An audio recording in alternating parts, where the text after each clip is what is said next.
Namaste.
Good morning, Professor.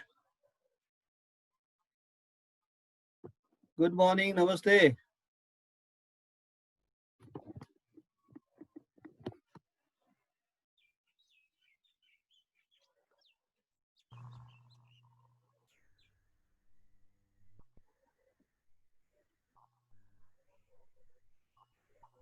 Good morning.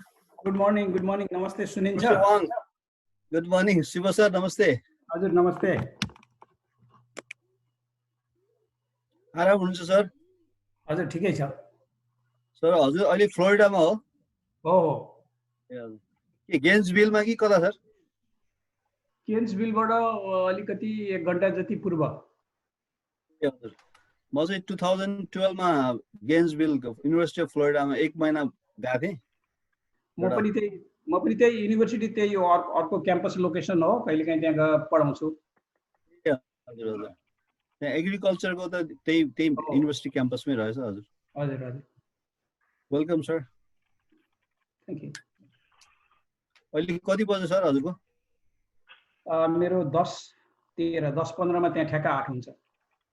हजुर नमस्ते professor Dai. Namaste. Good morning from Kathmandu. Namaste. Professor Huang. Good morning, Professor Katka. Good morning. How have you been doing? So good. Very fine, thank you. How are you doing? We are doing good. So let's wait next couple of minutes and we'll start. We have Professor Dai, you back to Sichuan? Yeah, I will be. I'm now at Sichuan, Chengdu. Well, actually, Lausanne, my hometown.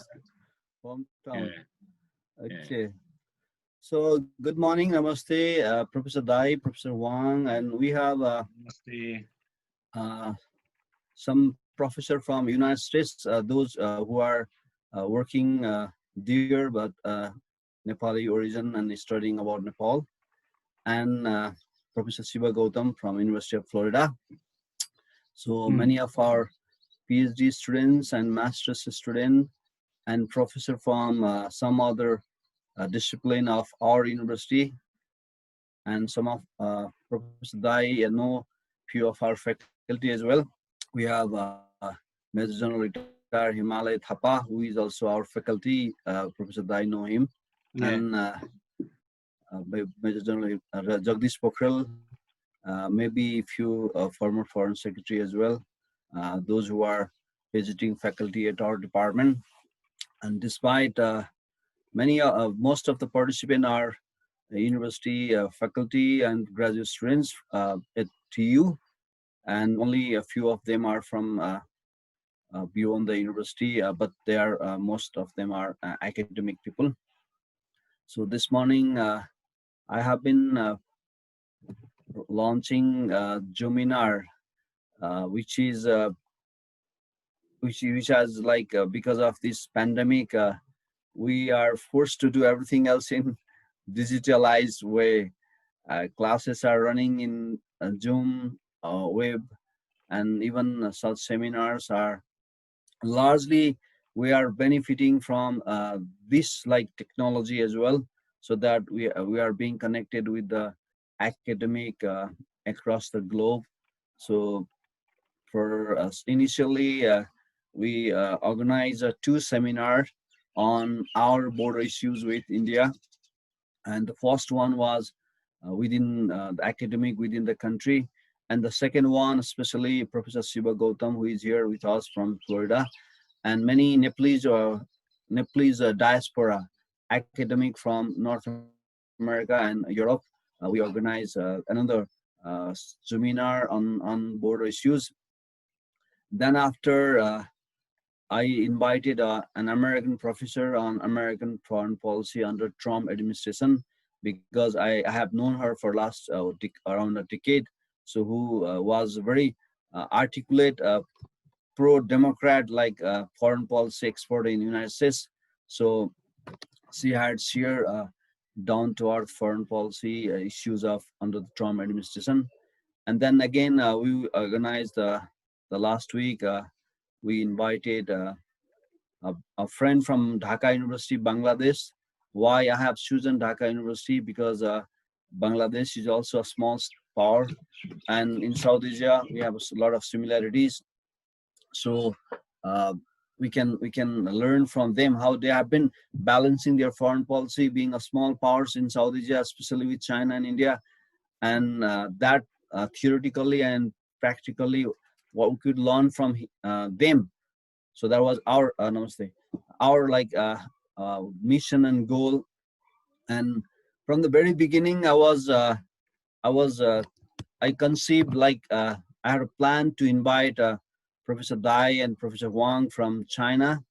That like we have been collaborating with the University of Sichuan. It's not a new like suddenly like we approached those professor. It's not new. We have been working with the Sichuan University for last 6 years. Department of International Relations and Diplomacy has been working with the University of Sichuan after having our MOU with the Sichuan University in 2015. So then after almost around 100 of our students, master's students, have already trained, already got like educated at the Institute of South Asian Studies under the Sichuan University, which was established some 50 plus years ago in China to study South Asia. And that center has given our students some 4 months a semester long course there at Sichuan University. So that I just wanted to like request, invite Professor Dai Yonghong and Professor Huang to speak about, because they are associating with the Institute of South Asian Study. So I wanted to request them to speak on China, South Asia. So that because of some schedule conflict, because they were also very busy, so we could not host these lectures initially. So eventually, Professor Dai and Professor Huang, they accepted my request, and now today, this morning, we are very happy to welcome Professor Huang and Professor Dai Yonghong to this seminar. So let me welcome our speakers and commentators this morning, speakers and commentators from, and introduce them, and welcome all diplomats, former military officials, and academics of our department, our university, and PhD scholars and master's students, and some of them, those who are interested in this field. I have invited them very casually, and some of our guests are already visible in the screen. So good morning, and thank you very much once again for your valued presence. So let me introduce Professor Dai Yonghong. Professor Dai, could you please show up yourself? Okay, namaste Okay, once namaste. again, everyone. Namaste. Professor Dai Yonghong, he is now a professor at Shenzhen University, Shenzhen, which is very close by Hong Kong. And he's also associated with the Sichuan University Institute of Southeast Study. He leads institution Bay of Bengal and Geopolitics Study Center. And he studied and worked in Canada as well, and long while working with the Sichuan University. And recently he has moved to Shenzhen University. And Professor Dai Yonghong has a long association with Nepal. He was in Kathmandu in 90s for a few years as well. And then for last 5 years, we have been working in seminar conferences, and he has been supervising many Nepali students there at Sichuan University. And he's this is a great morning. So listening from Professor Dai Yonghong on China and South Asia, with a special reference of China's policy to Nepal and India. So that he will speak some 30 to 40 minutes. And now let me introduce very young scholars, Huang Yunsong. Professor Huang, would you please show up to everyone else? He's a very young academic. He's associated with the School of International Studies, Sichuan University. In the meantime, he's associated with a very important think tank, government think tank, Center for South Asian Study, which is located in Sichuan, but central government think tank. And Professor Huang graduated in the Michigan, studied at the Michigan University, and also working with many South Asian counterparts for a long while.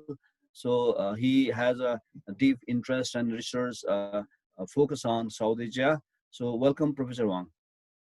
So the modality of this morning guest talk will be, I will request Professor Dai Yonghong to speak some 30 to 40 minutes on China and South Asia, China, India, and Nepal. So then Professor Huang will comment on Professor Dai's talk. In the meantime, he will add some of his research findings.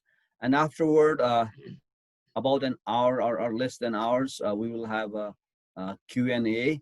Even in Q&A, I will just request every participant and valued participant and seniors that, there will be 3 questions at around. And for that, they will try to respond your question more academic one, unlike more serious contentious issues that probably in such a forum should be avoided. So thank you very much once again, Professor Dai Yonghong, Professor Huang Yunsong. And can we start now, Professor Dai? Yes. Well, we are already 50 ready. around participants, and people will keep coming and joining with us. So once am again, I the first welcoming, speaker? Excuse yeah. me, Professor Kadakesi. Am I the first speaker? Yeah, you are the first and only speaker, and Professor Huang will make his observation, and there will be interaction session afterward. Hello, Professor Huang. Nice to meet you here. Hello? Okay, so we are 47 people already on board. So then people will keep coming, and please, we are 8, 9 means is almost 8, 10 past 8 a.m.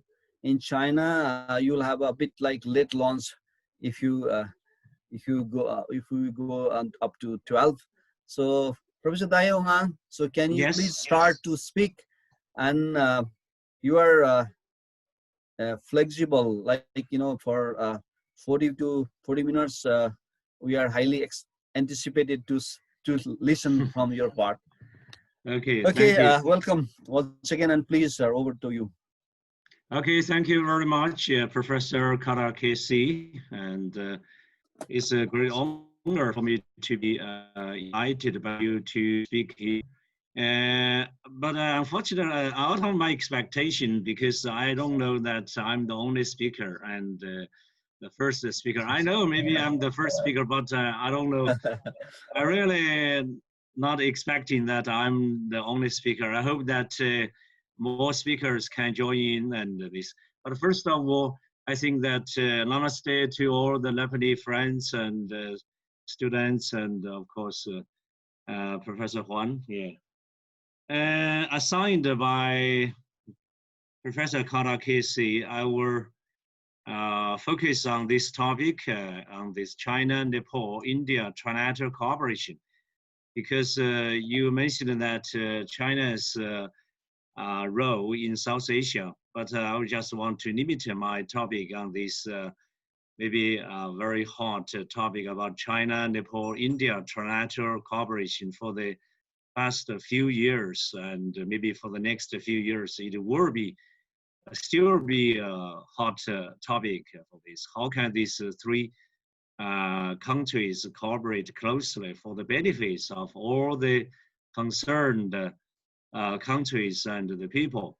So first of all, I will put forward my key tone, the key words of my topic. That is, cooperate, we win. Confront, we lose. That we can win through cooperation, but we will lose through confrontation. And China, Nepal, India trilateral cooperation is beneficial for all of us. So I have 5 parts for this topic. I don't know, I'm not sure I can finish it within 40 minutes. Maybe I can finish it by 30 minutes. You can 30 minutes. you can take your times. So don't worry, it's a Saturday. Yeah, Please. Yeah.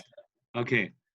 The first part is the general introduction. Okay. As we know that China, Nepal, and India are neighbors and friends with each other and share a long history of exchanges and cooperation in political, economic, cultural areas, and some other areas.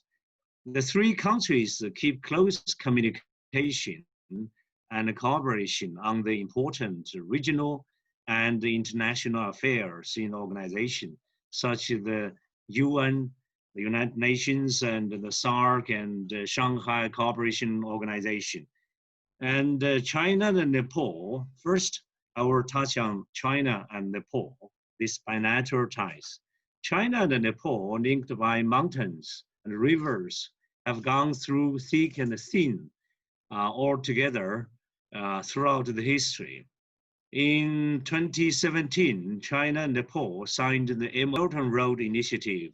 The traditional friendly cooperation between China and Nepal has faced new historical opportunities. Since 2019, we know that 2019 is a major year for both of us, for both countries. This year is a remarkable year for both countries, particularly because President Xi Jinping and President Bandari achieved the exchange of visits in the same year. Especially President Xi Jinping's state visit to Nepal has a historical meaning. The two countries established a China-Nepal strategic partnership of cooperation, featuring everlasting friendship for development and prosperity, and align with this joint building of Belt and Road Initiative with Nepal's National Development Strategy. China has become Nepal's biggest FDI country, and the second largest trading partner for the past few years, particularly from 2018. So China has entered a new era by following the path of socialism with Chinese characteristics. And Nepal also has opened a new chapter of stable development. China and Nepal should further intensify or strengthen exchanges of all the levels and strengthen win-win cooperation in all the fields under the framework of BRI. The Chinese side is willing to continue to support Nepal's economic and social development. The two sides work together to combine the Chinese dream of realizing national rejuvenation with the development goal of prosperous Nepal, happy Nepali, and advance China-Nepal friendly cooperation relationship to a new level and join hands to embark on a new journey to benefit the two peoples of the two countries and build a community with a shared future for China and Nepal. This is my general introduction about this framework of China and Nepal under the BRI, and also your Nepali dream of to build a prosperous Nepal, happy Nepali. And now I'm turning to China and India. As we know that China and India established diplomatic relations since 1950. So actually this year is the 70th anniversary of former diplomatic ties between China and India. The two countries always keep exchanges and cooperation under the 5 principles for peaceful coexistence. This is the major trend, even though in this major trend, we have some turns and ups and downs. But as a two big countries with more than 2.7 billion population, China and India established the strategic and cooperative partnership for peace and prosperity in 2013, just 7 years ago. The cooperation has been further strengthened, especially in 2018 and 2019 by Chinese President Xi Jinping and the India Prime Minister Narendra Modi. They have 2 informal meetings, the informal summit meetings in Wuhan, China, and Chennai, India, respectively. The two leaders agreed that China and India should enhance strategic mutual trust and communication, improve practical cooperation, and deepen people-to-people exchanges.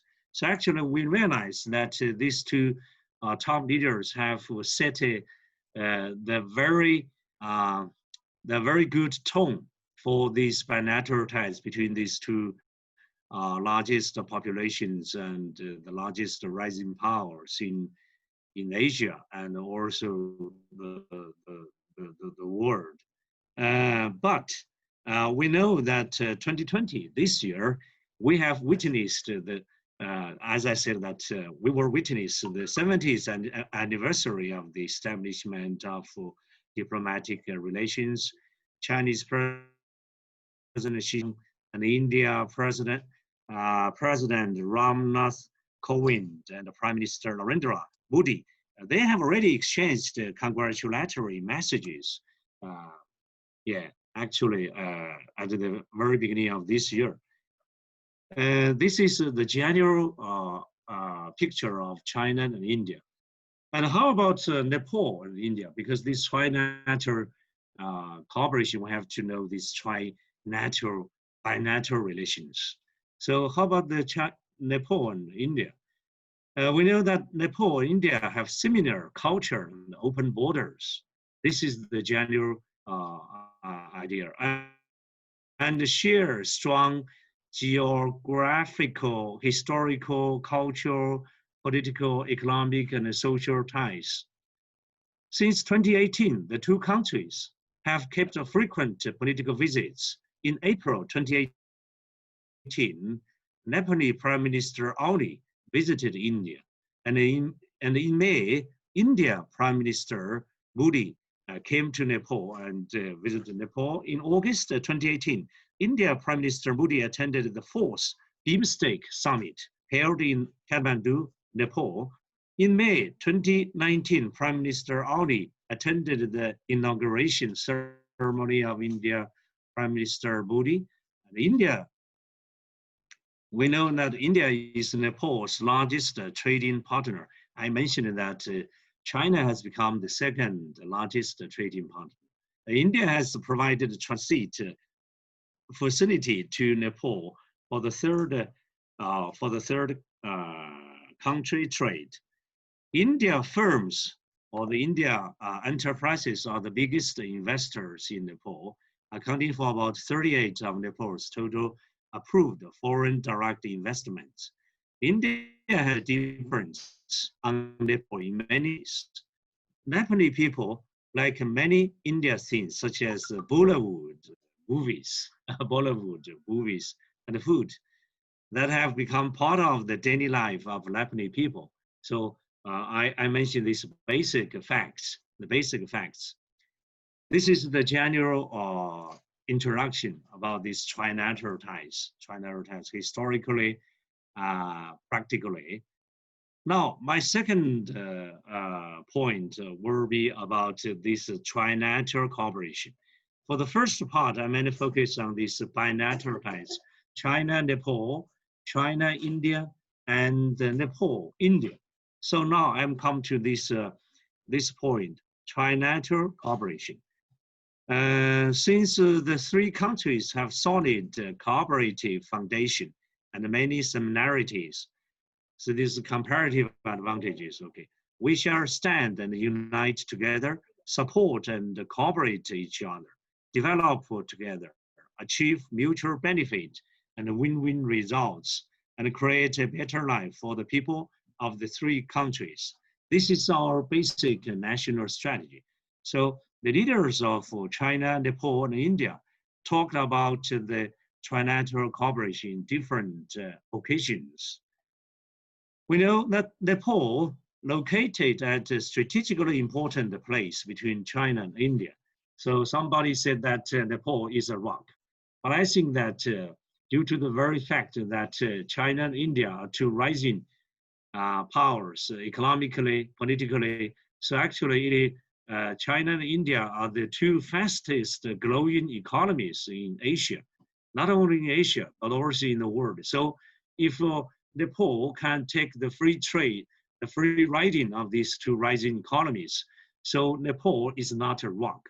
It's just like a golden bridge. It can be a diamond, as I repeatedly said during my visit to Nepal. The thing is that Nepal should have a good governance and to take good opportunities. This is our very ideal situation, ideal scenario. Okay. So so India or Nepal can be a bridge linking China and India, and it is much easier to implement trilateral cooperation mainly within Nepal.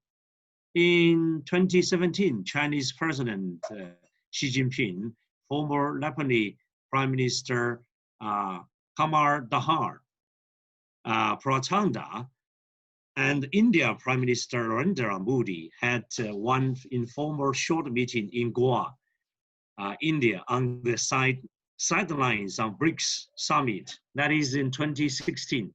I remembered that this topic of this sidelines of this BRICS summit in Goa is about the beamsteak, the beamsteak topic, because as you know that Nepal and Bhutan are members of beamsteak, So during these sidelines, India on the about this trilateral cooperation. So these three countries talk about this possible trilateral cooperation. The Nepalese leader thought that Nepal would like to be a dynamic bridge linking China and India. Trilateral cooperation would help Nepal benefit from their economic growth and development. Nepal can turn from a jam between these two borders to a bridge between India and China. So it's a rock or jam, so whatever. But I think it's a diamond. It can be a diamond, okay, golden diamond. So in my perspective, I propose that 4 potential fields where the 3 countries could discuss and try to cooperate with each other. So what about this trilateral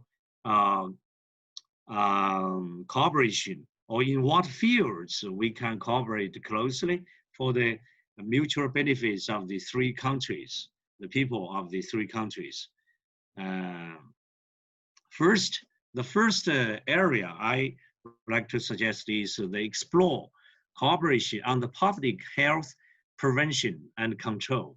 Because as Professor Karakese mentioned a moment ago, that 2020 is a very unique, exceptional year. The world is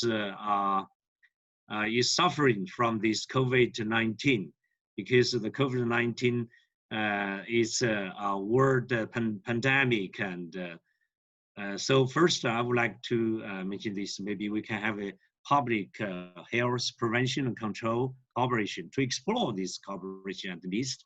As we know, this series global public health emergency since World War II, with the loss of several 100,000 precious lives now. Since the outbreak of that epidemic, the Chinese people have put up a fierce fight and made enormous sacrifice to bring the situation in China under control. And where China stands for the vision of building a community with a shared future for mankind, and take it as its responsibility to ensure not just the life and health of its own citizens, but also global public health. So this is. And how to cooperate? The Nepalese and India government also attached great importance and took decisive measures to fight against the epidemic. However, the number of confirmed cases in India and Nepal is still rising. President Xi Jinping had a phone call with President Bandari, and State Councillor and Foreign Minister Wang Yi had a phone call with India External Minister Jaishankar and the Nepalese Foreign Minister Jiwani, respectively, to exchange the experiences of China's prevention and control of the pandemic and discuss how to cooperate to fight against the epidemic. So therefore, China could share with India and Nepal its precious experiences to fight against the common enemy of mankind. The 3 sides shall work hand in hand and shoulder to shoulder to overcome the pandemic as soon as possible. So second area, to build the Trans-Himalaya connectivity network, because this idea has been raised many years ago. China and Nepal and India are neighbors around the Himalayas. So it is possible to build the Trans-Himalaya connectivity network on the railway connectivity. So specifically speaking, on the railway connectivity, Nepal has established a railway connection with India and the southern part of Nepal. And China and Nepal held the 5th meeting on the cross-border railway and reached a consensus on the feasibility study. 3 north-south corridors in Nepal, namely Kosh Economic Corridor, Gandaki Economic Corridor, and Kalani Economic Corridor are under planning, which will help Nepal become one land-linked country. It's not a landlocked country. It will become a land-linked country from the land. And when the roads or railways are built, China, India can be combined more tightly through Nepal. So this connectivity network is very important for the prosperity and happy Nepali society in the future. This is the second area, that is connectivity. Okay. The third area is the three countries should explore the constriction of China, Nepal, India economic corridor. Nepal is rich in hydropower resources. We know that, accounting for about 2.3% of the world's hydropower resources. And China has advanced technology and rich experiences in water conservation, development, and hydropower station construction, of course. And if I just expand this idea that China has advantage in capital, in technology and management of these three production factors. These production factors are very important for this exploitation of rich hydropower resources. Okay, and at the same time, India is a big power consumer and has potential market.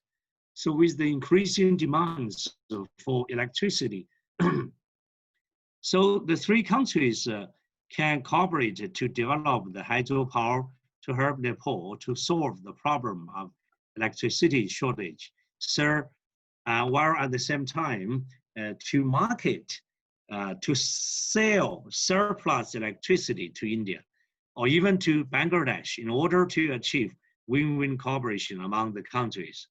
However, the three countries shall discuss the model of cooperation, especially the large-scale hydropower projects, because even though we have the strong demands for this hydropower cooperation, but at the same time, we have to realize these limitations or these contradictions in the area of hydropower exploitation and also marketing, right? This is the hydropower exploitation. And number four, strengthen cooperation in disaster prevention. The post-earthquake reconstruction and people's well-being projects. We know that in 2015, when the catastrophic earthquake occurred, strike Nepal, China and India offered Nepal immediate help and delivered rescue materials. But currently, Nepal is still under post-earthquake reconstruction and faces arduous task of development. So Nepali people, especially from the mountain areas, the people in the mountain areas are eager to have a better life. China and India could share relevant experiences and cooperate in the areas of disaster prevention and post-earthquake reconstruction and people's well-being projects, so as to help Nepal to realize the development goal and deepen the trilateral cooperation. So these 4 points. So all in all, cooperate, we will win. Three countries will win. If we confront, so we will lose. So it is our responsibility to maintain regional peace and stability. The three sides shall put aside differences, strengthen the cooperation in the non-sensitive fields, build the Trans-Himalaya connectivity network and South Asia community with a shared future. So the second part. Now, the third point, okay. Even though we have some January in the strong demands for trilateral cooperation, but we still have some challenges. So the third point is about the challenges of trilateral cooperation. As we talked about, the trilateral cooperation have great potentials and bright future. However, the cooperation may not be smooth, and it is unavoidable to meet some challenges. First, border differences and conflicts. Recent clash between China and India border guards the Galawan River Valley has become one hot topic after Daklam standoff in 2017.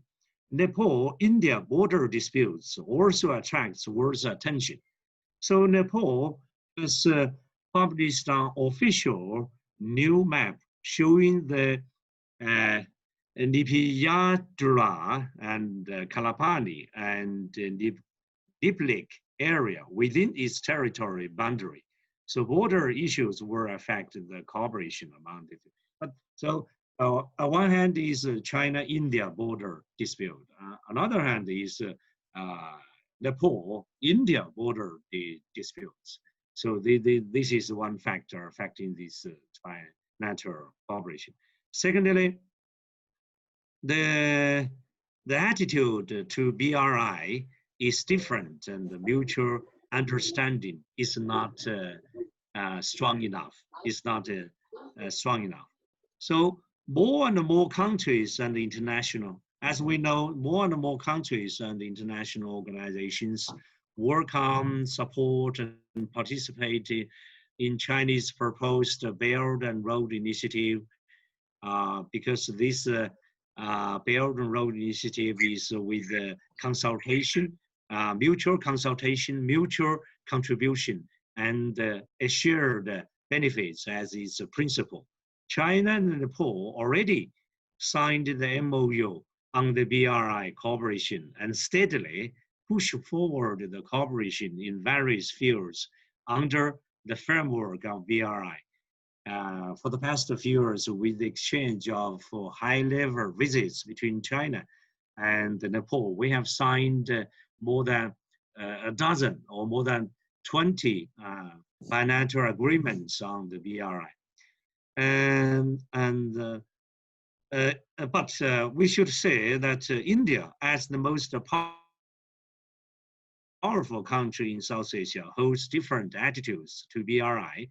The friendly relationship and cooperation between China and other South Asia countries won't affect the India interests, because there is a saying that with the increased presence of China in South Asia region, so maybe India is concerned about China's increasing role in South Asia. But I think that the increasing cooperation between China and other South Asia countries won't affect the Indian interests to the large extent. The cooperation will definitely flourish the South Asia. We expect India to accept or to recognize, to try to find a very good approach to understand BRI and to deepen trilateral cooperation and jointly promote the development of South Asia. This is the second challenge. The third challenge is about the security concern. Nepal and India has open border. So smuggling, human trafficking, fake currency, and black marketing are very common at the Nepal-India border due to the very fact of this open border, right? This organized or unorganized international crimes are increasing. So China's security concern in Nepal is Tibetan issue. Nepalese government adheres to the very principle of one China policy and would not allow anti-Chinese activities in Nepalese soil. However, a stable, prosperous, and peaceful Nepal will benefit China and India. So this is about the security. And number four, the fourth challenge is about the Indo-Pacific strategy, is As we know that for the past 3 years, Indo-Pacific strategy has been introduced by US gradually, not only in the West Pacific, but also in Southeast Asia, now gradually to South Asia, to attract not only India, but also Nepal, some other South Asia countries. In 2018, Secretary of State James Mattis of US explained Indo-Pacific strategy and the Sangrila dialogue in Singapore. India and Nepal are included.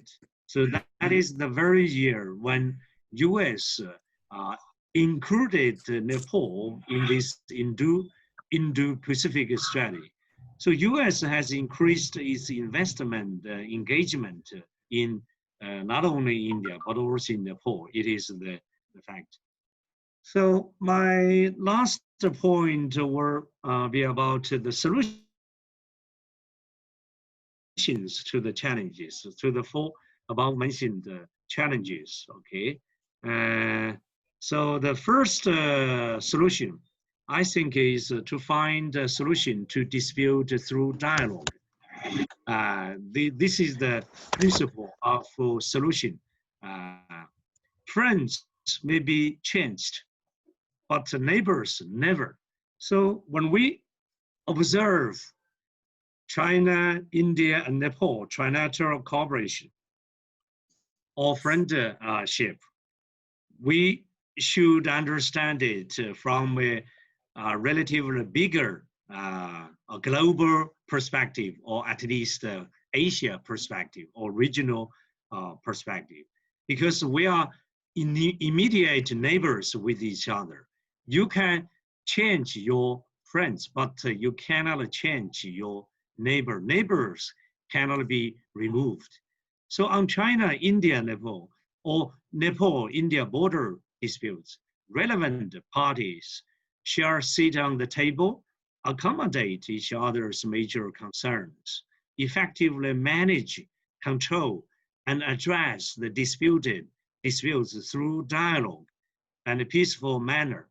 Of course, mutual respect and support is, I think, is the only, is a sure way and the most popular accepted way. And China, India has agreed to handle in a just manner the serious situation caused by Kalawan Valley clash. Observe the agreement reached during the commander level meeting, cool down the situation on the ground as soon as possible, and uphold the peace and tranquility of the border areas in accordance with the bilateral agreements reached so far. China hopes that India shall follow faithfully the important consensus reached between these two top leaders in 2018 and 2019 during their two informal summit meetings in Wuhan and Chennai, respectively, and abide by the agreements reached between these two governments, strengthen communication and coordination on properly managing the current situation through diplomatic and military channels, and jointly uphold peace and stability in the border areas. So to control and to cool down these sensational anti-Chinese sentiments among some politicians or some medias or the common people. So secondly, I think that to adopt this win-win cooperation with the development as the final goal. So COVID-19 pandemic caused a lot of deaths, much death, and brings serious impact on the world's economy. At present, development is a priority. The three countries shared cooperate in the public health, emergency, infrastructure construction, etc. Cooperation is the only effective way to contain the pandemic. As two influential powers in Asia, China and India should set an example in promoting cooperation in this virus fight. Try to discuss the cooperation with Nepal under the framework of BRI, pursue solidarity and inclusiveness, and uphold multilateralism to build the South Asia community for shared future. This is the second solution. The third solution is just to strengthen cooperation in the international and regional affairs. China, Nepal, and India shall strengthen communication and cooperation in the international and regional affairs. India has just been elected as a long-permanent member of Security Council, UN. As a permanent member of the Security Council, China stands ready to strengthen cooperation with all the members of UN, SCO, Shanghai Cooperation Organization, and the BRICS, etc. China, Nepal, and India shall keep close exchanges, support each other. So finally, I would like to say that competition and cooperation are the two major characters of international issues. It is the very fact. But China, Nepal, and India need win-win cooperation. Cooperating while competing and achieve all the common development goals through cooperation.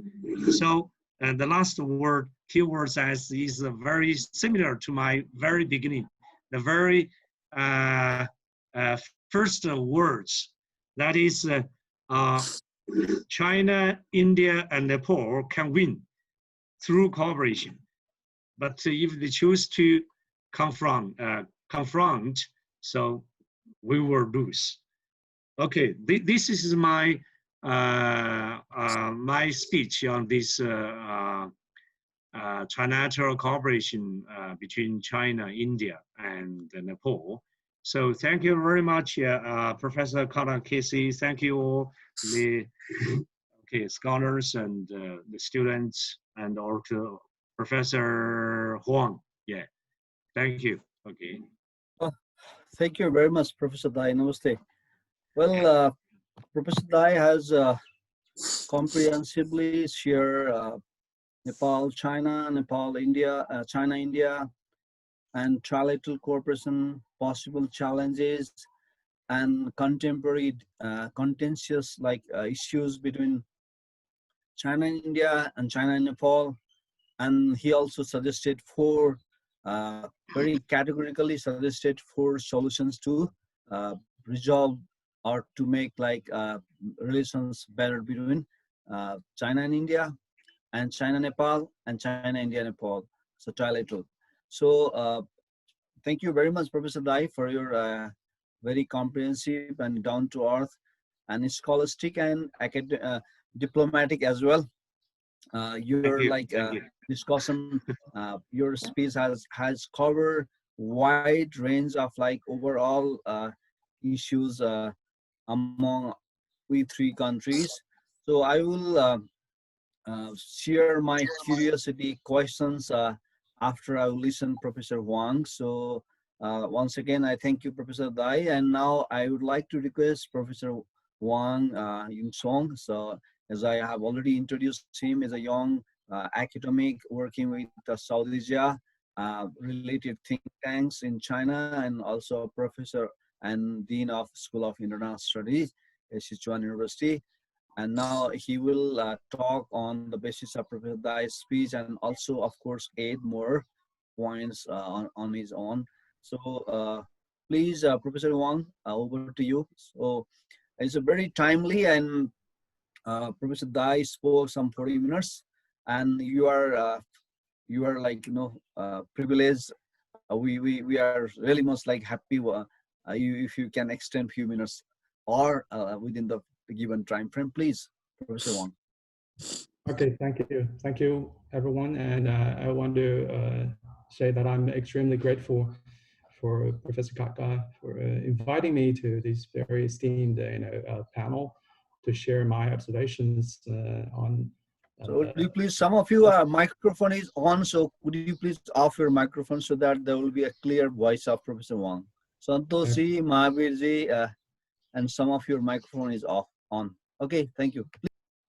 Yes, and I I would say that Professor Dai Yonghong is one of my very close colleagues and friends, and he's done a very good job in doing research in relation to the South Asian studies, and I admired him so much, and because of his extensive, experiences in South Asian studies, and his speech, I agreed, and I would say that I would congratulate him for this extensive, research, and also his observations in the trilateral relations between China, Nepal, and India, and suggesting that there can be a possibility for the three parties to win and to benefit from these, relations. And coming back to my observations on this topic, I would say South Asia is one of the most important region in China's foreign policy. As an important neighboring region, South Asia's security and strategic prospects, as well as its future development, has a very direct bearing to China's interests. To put it simply, one, the security and the stability in West China is closely related to that of South Asia. Two, the prosperity and development in South Asia provides great opportunities for China's economy as well as that of Nepal. I would share some of my general observations on China's relation with South Asia. China's relation with South Asia always have a strategic dimension, especially with India and Nepal. China's foreign policy towards this region is featured for long-term planning and proactive participation. Our goal is to achieve coordination and synchronization between China and South Asia in terms of strategic interests at both security and economic fronts. So the overall approach undertaken by China vis-a-vis South Asia is to deepen our bonds and understanding each other by taking advantage of extensive communication and consultation at various bilateral and multilateral forums. A friendly and cooperative relation with South Asian states can only be cultivated on a basis of mutual respect, sovereign equality, and non-interference in the internal affairs. This is where China and India diverge in their dealings with the neighborhood. I would stop there because we will have a lot of things to discuss in a Q&A session. The third point I would like to say is that the latest development and changes in a strategic environment in South Asia. In the past decades or so, there have been three major changes in the geopolitical aspect in this region. First, China's presence in and contribution to the economic and social development of South Asian states has seen a very rapid growth in terms of bilateral trade, capital investment, cooperation on industrial capacity, and technological cooperation. China and South Asia has become mutually dependent on each other. In other words, China provides an alternative option for South Asian states other than India. However, it is my feeling that India believes that China has weakened its dominance and supremacy in this region. And the second change is that the United States has included South Asia into its Indo-Pacific purview, aiming to confront and contain China by playing a greater role in South Asia. More often, the United States pushes its partners and allies to take its side, as a matter of fact, in competing with China. Because of the US pressure, South Asia's agenda, I think, for development and prosperity will most probably be disrupted and diluted. The third change is that due to the strength disparity between India and Pakistan, it continues to widen, as well as the increasing capacity on part of China and the United States to participate in the regional affairs in South Asia.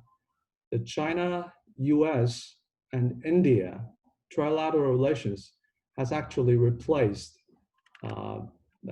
India-Pakistan relations as the main factor that drives the evolution of South Asian strategic landscape.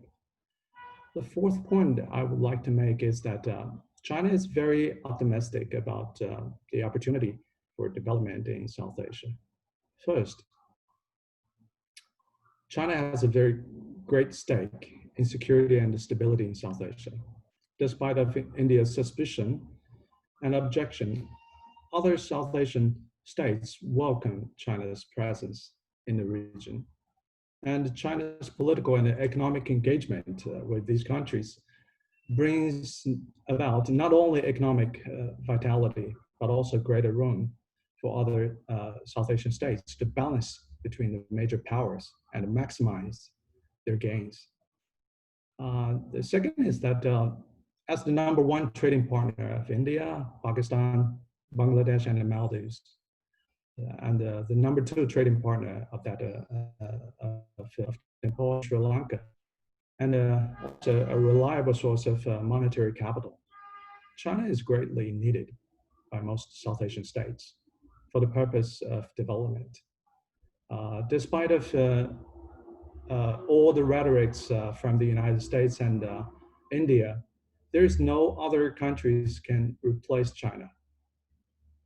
Therefore, South Asian states will, I think, I believe, will continue to deal with their relations with China in a very serious manner. Third is that it is the common interest of China and India to maintain a stable bilateral relation. There are some structural issues between our two countries, such as the border disputes, the Tibet issue, the trade deficit, the transboundary rivers, etc. But also, both sides have managed these issues pretty well for decades. As talking about the recent bloodshed in Galwan Valley, it was an unexpected tragedy, and it has caused a surge of tensions in bilateral relations. I don't believe that either side across the Himalaya could risk or afford its long-term strategic interests by destroyed just because of some politicians advocate this war against China. By resorting to war is not the solution. It is extremely evident that Indian administration is trying to play down the tensions. When Prime Minister Modi stated that no one entered Indian territory and no border posts were occupied. There is no subversive change, I think, in a consensus between China and India on safeguarding peace and stability in the region. The fourth is that India has always emphasized the importance of strategic autonomy, the non-confrontational nature of Indo-Pacific. We are still precautiously optimistic that India would not opt for a junior partnership with the United States, though it might drift a little bit closer to the Quad. In New Delhi's eyes, India is second to none, and any partnership that can undermine its strategic autonomy and national interests will be unacceptable. It is even less possible for India to fight others fight. The fifth point is that we're facing, China is facing some serious challenges in South Asia. Let me, explain it to you one by one. The first challenge, it has become, more and more difficult to manage the competition and the disputes between the two Asian giants, that is China and India. The BJP government believes that China challenges India's supremacy in the region and hinders its pursuit for great power status. We have seen India utilizing its resources to suppress China's presence in this region, including in Nepal and Maldives, as well as Sri Lanka. The second challenge is that the external elements in the bilateral relations are becoming more and more difficult to reconcile with.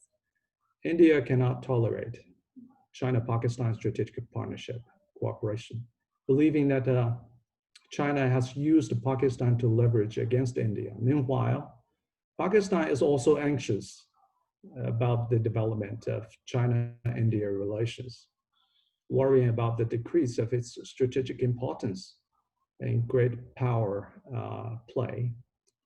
China needs to exercise prudence and discretion in positioning these two sets of bilateral relations and promote the relations between India and Pakistan simultaneously. Honestly speaking, we haven't achieved much in persuading either India or Pakistan into accepting this benign interaction of the trilateral relations.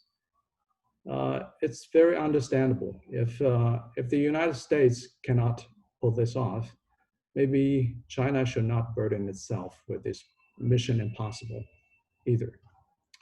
The third challenge is that it has become very difficult for China to safeguard its national interests and corporate rights in South Asia. India and the United States have distorted China's endeavor in the infrastructural constructions in South Asia for military purposes, which has created a big havoc and inflicted heavy losses on Chinese enterprises. Some infrastructure projects have also fallen victim to the political struggles in South Asian states. I don't want to name the names, but everybody knows that. In addition, the threat of terrorism, natural disaster, and the NGO campaigns have adversely affected the progress of Chinese-funded projects. We need to learn a lot of hard lessons from our experiences in South Asia, as well as around the globe. The fourth challenge, I think, is that China faces grave challenges in the land route and maritime connectivity in South Asia. The geostrategic game between India and China in South Asia is a long story, but it is very certain that India does not want to see China expand its influence in South Asia and the Indian Ocean region. New Delhi has cried out that the BRI has brought geostrategic and economic pressure to it. Out of anxiety, India has put forward land and maritime countermeasures against China and interfered with the normal political, economic, trade and cultural exchanges between China and other South Asian states.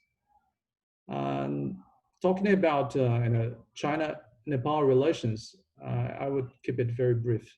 China has maintained a very good relations with Nepal for most part of the history. Only for a very brief period of time, Nepal had some problems with the local government in Tibet and was used by the US and India as the launchpad of Tibetan separatists. But that's a long gone history. China and Nepal nowadays, always help each other in times of need.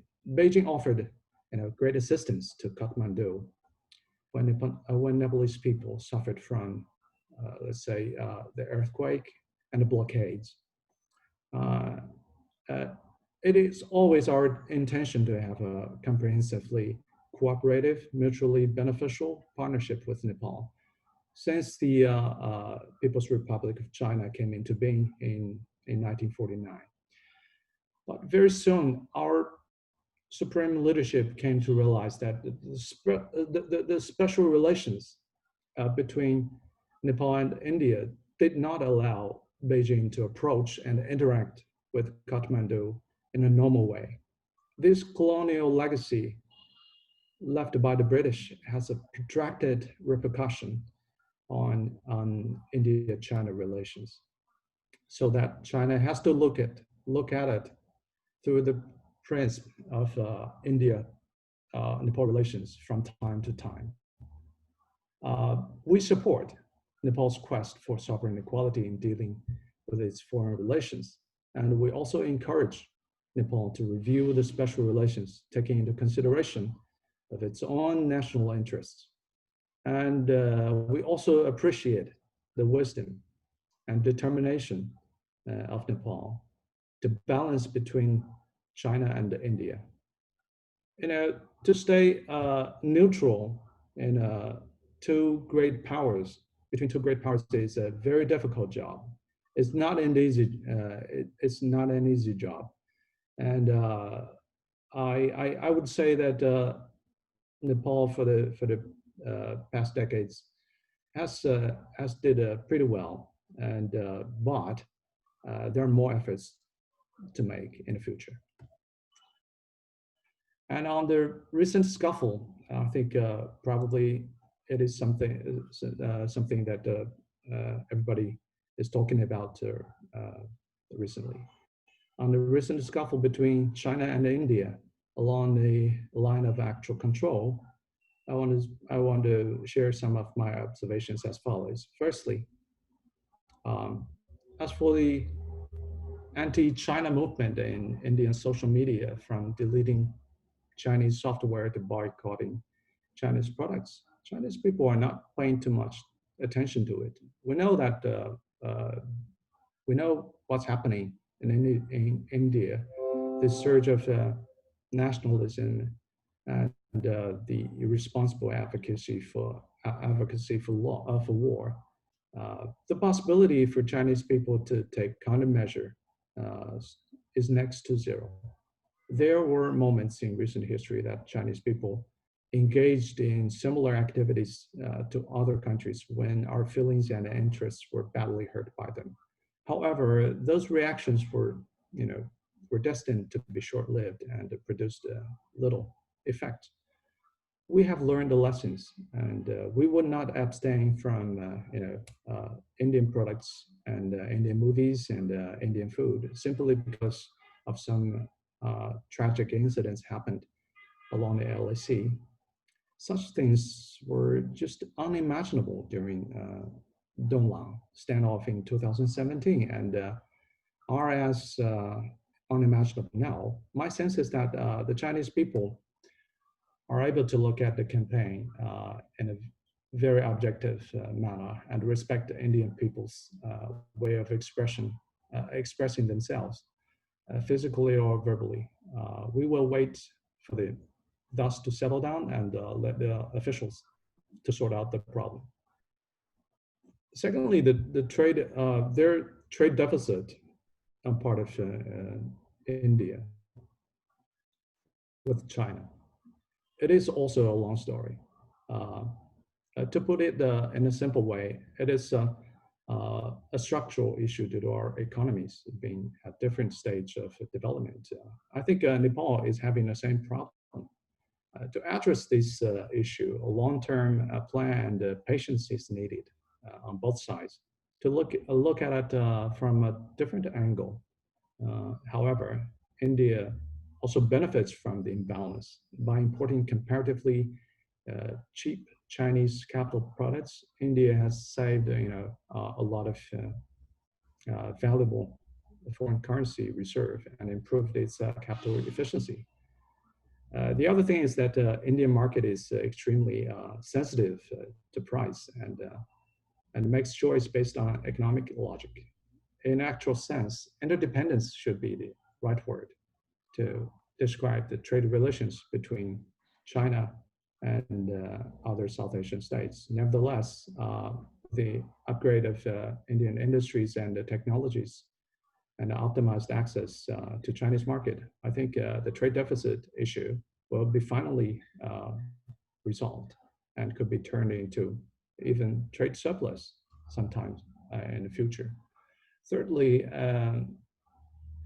I think it is fundamentally wrong to say that India can afford to ignore China. It does not work the other way around as well. In a globalized economy, I think nation states are interdependent upon each other. The raw materials providers in China cannot sustain without the pharmaceutical manufacturers in India. I would like to encourage, a positive sum mindset in dealing with these bilateral relations, and especially when the world has become so vulnerable due to the COVID-19 pandemic.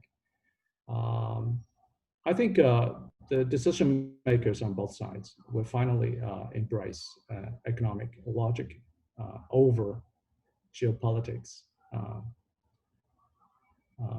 Fourthly, I would like to say that the media in South Asian states sometimes play a very bad role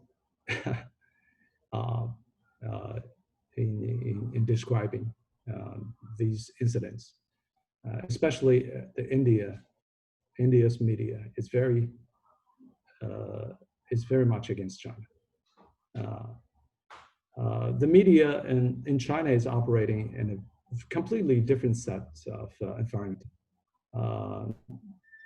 But in democratic society,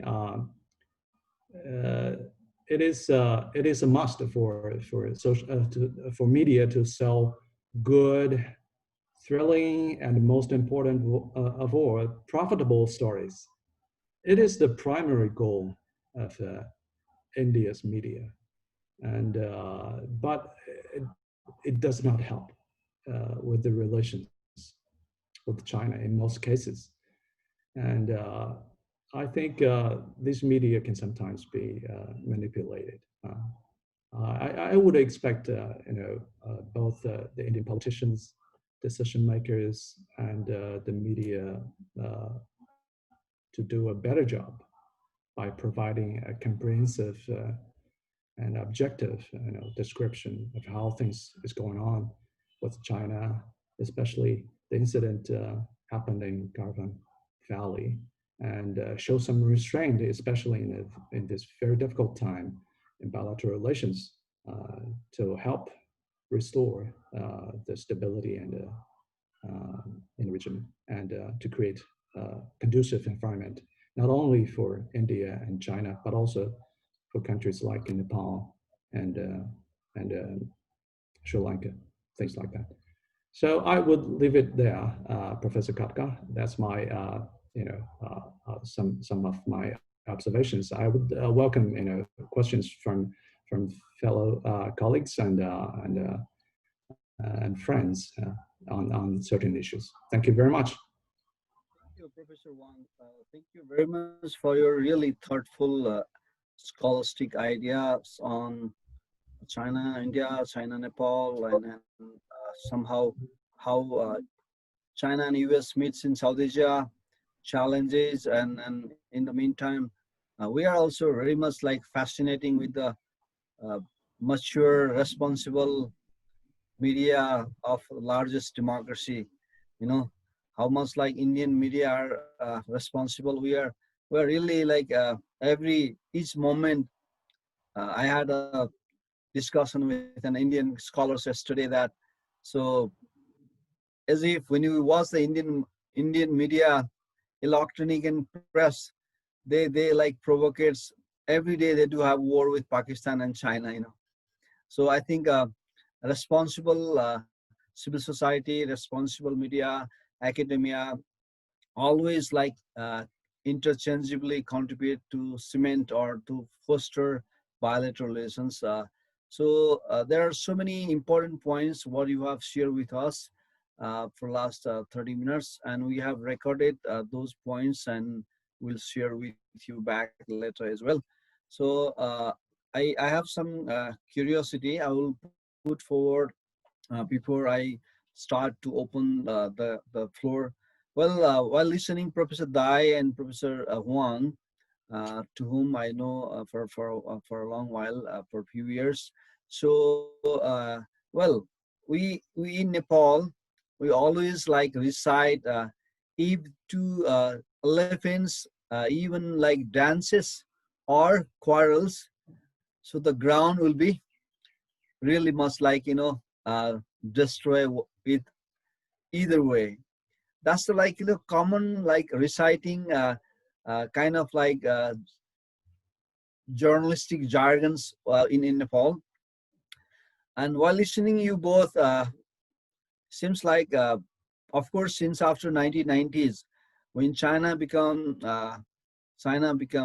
adopted the market economy after 80s, and the end of the Cold War, the international relation has largely led by a market economy or liberal international relation, open market economy.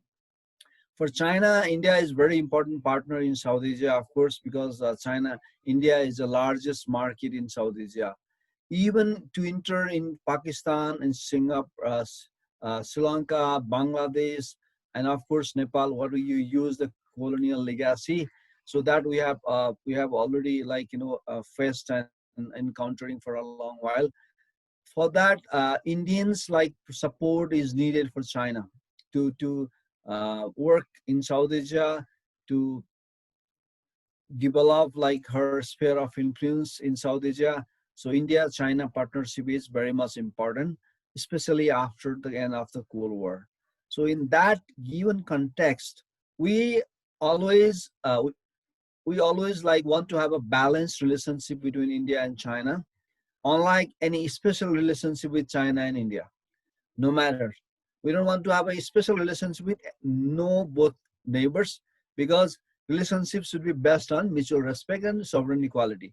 So largely China has been maintaining while dealing with Nepal for a long while, since after we established diplomatic relations. And we always have problem with India because of that so-called special relationship, which we had during the colonial British Empire. And then after that similar like prism, India has been like looking into Nepal. However, what I would like to know from two of you friends from China, an academic scholar, that we don't expect special support. However, what we would like to know from you both is whether market is really most important than territorial integrity. So that of course you have to balance between national interest, primary national interest of territorial integrity with the market. And when 2015, when India and China had agreed about Lipu Lake Pass trilateral junction, so Nepal had filed a protest note to the both country. Fortunately, it's good to know that, share with you all that China at least responded our letters, like and she has responded us, but we are still waiting from India. And in this same very so-called trilateral junction, which we don't say that's a trilateral. It's a matter of Nepal, India, or it's our territory. So because of that, we are having problem with India at the moment. In that, like taking this example, whether two like big powers, if they do agree, they do have like better off relations, and small powers like us will be disadvantaged.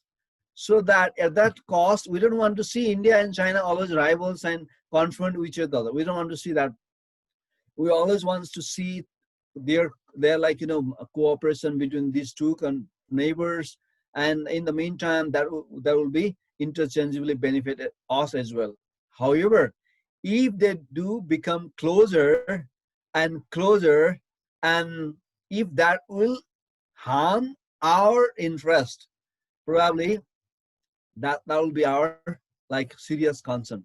So for that, of course, Chinese national interest, Indian national interest, of course, guides their foreign policy, strategic policy, economic policy. We never ever should not be that much naive to raise the questions against their national interest.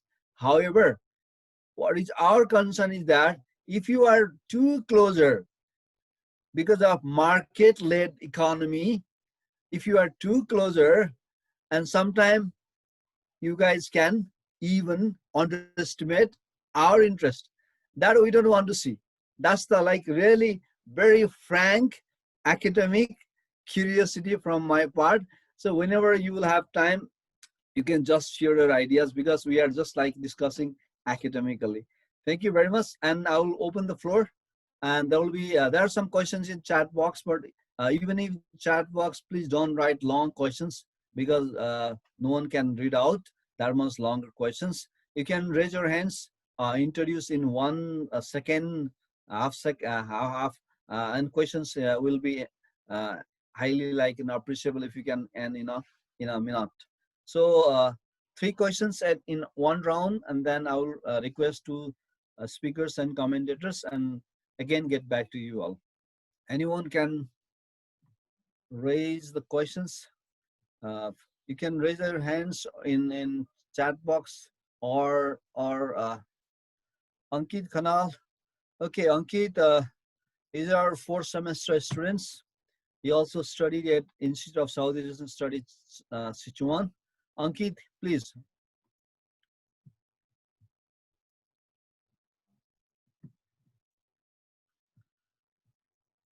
Ankit Khanal.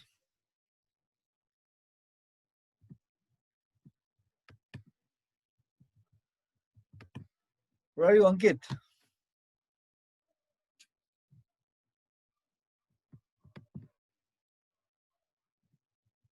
Ankit,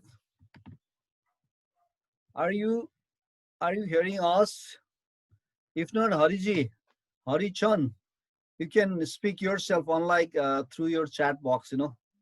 Hari Chan is our 1st batch graduate and now doing PhD and working with the Midwestern University, Surkhet. Hariji?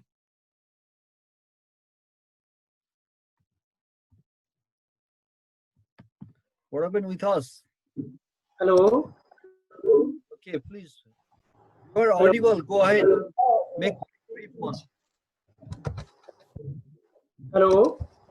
Yeah, we can hear you, Ariji. Just move on.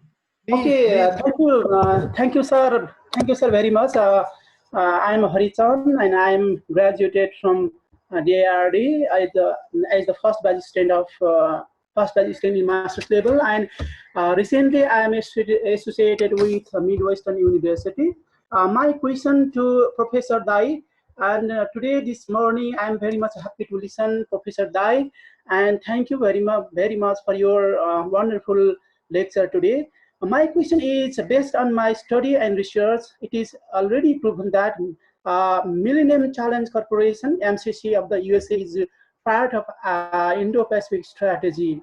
The authentic documents of Indo-Pacific strategy have clearly mentioned that MCC will serve the goal of IPS. In this situation, as a member of non-alignment movement, Nepal should not involve in Indo-Pacific strategy through Millennium Challenge Corporation, in my opinion. But the present scenario of Nepal seems a bit different. Nepal may implement the MCC compact in the near future. It also seems that the USA will use all the mechanisms of MCC to achieve the goal of Indo-Pacific strategy. In that situation, what kind of policy China will adopt towards Nepal in that situation in the future, and how Nepal should balance the USA and China at the same time as the BRI and MCC will be implemented simultaneously. So my question is that, thank you very much, sir, for providing me this opportunity. Thank you, Ariji.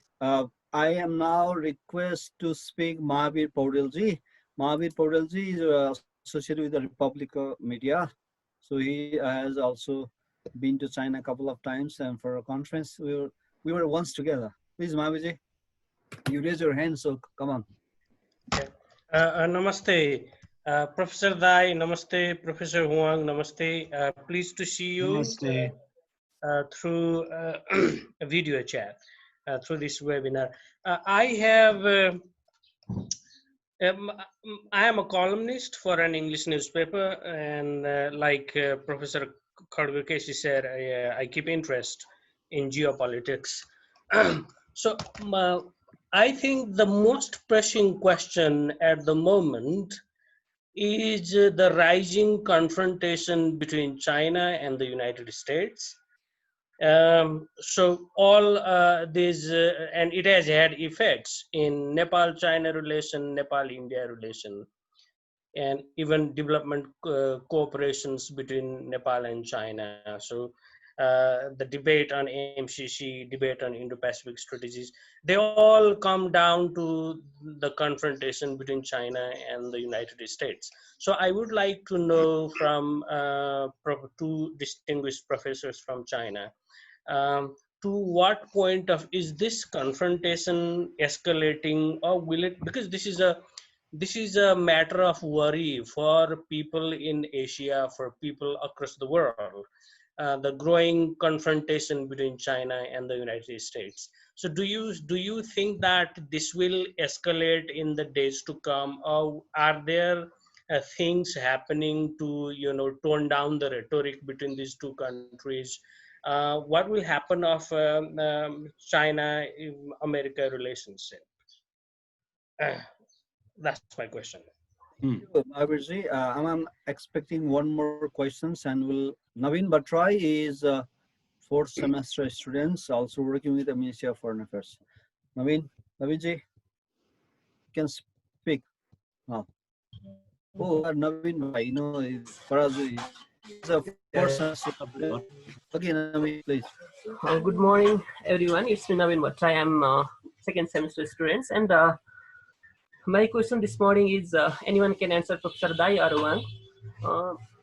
The future of Asia falls on the China and India, but Indian foreign policy seems to have associated with political goals, depending on how she interacts with her neighbors. Whether China's foreign policy associates with economic goals through BRI, for example, India has a redistributive and populist policy to considerable extent, whereas for China there is a strict chain of command. In line with this given fact, to what extent cooperation is possible when both of these countries share contrasting features at the same time? That's all my questions. Thank you. Okay, Naveen. So now I would like to request Professor Dai and Professor Huang, respectively, to answer or to share your views on those curiosity and queries. Professor Dai, over to you. Okay, thank you, Professor Khadgurkeshi, and thank all the questions raised by the scholars and, of course, Mahabir Podiar. How are you, Mahabir Podiar? How is everything going on with you?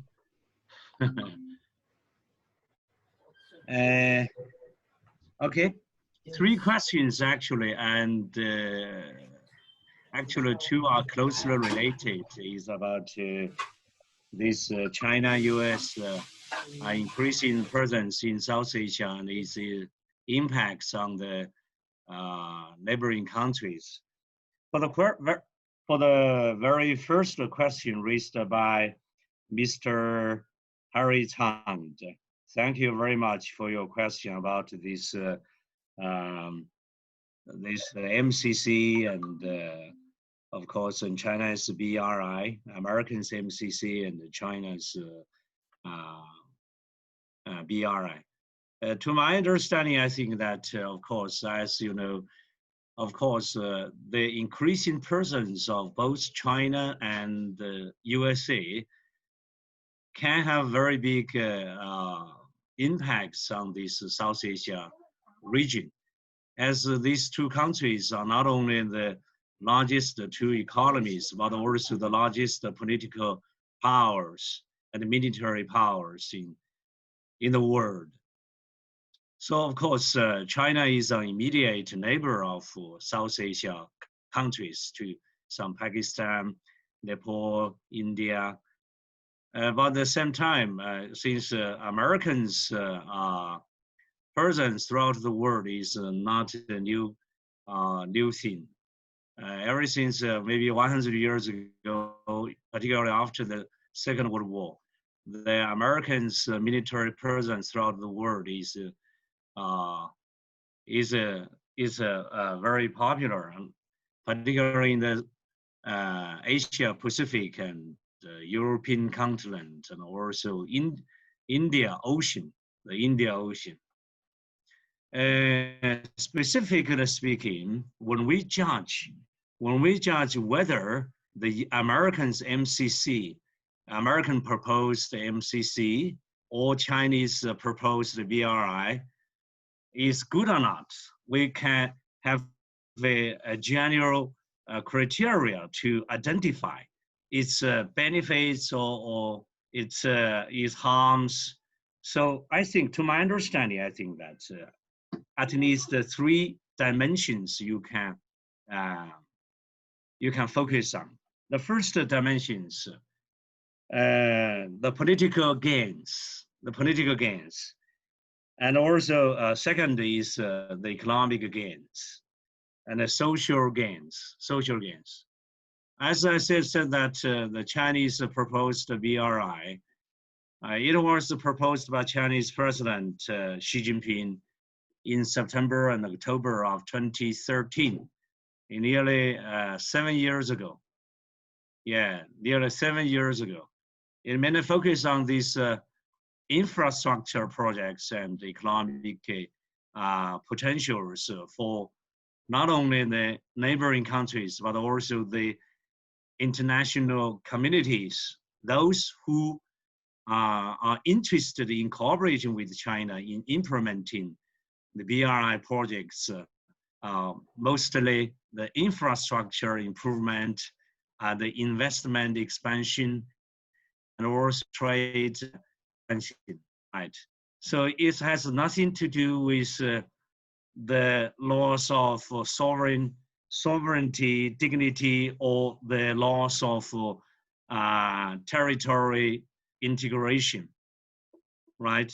But if you study MCC, as many Nepalese scholars or even Nepalese politicians or some Sri Lanka politicians or some Bangladesh politicians or scholars or the common people, they will realize that among these MCC, at least several courses, several articles are closely related to the potential loss of the national dignity of sovereignty and territory,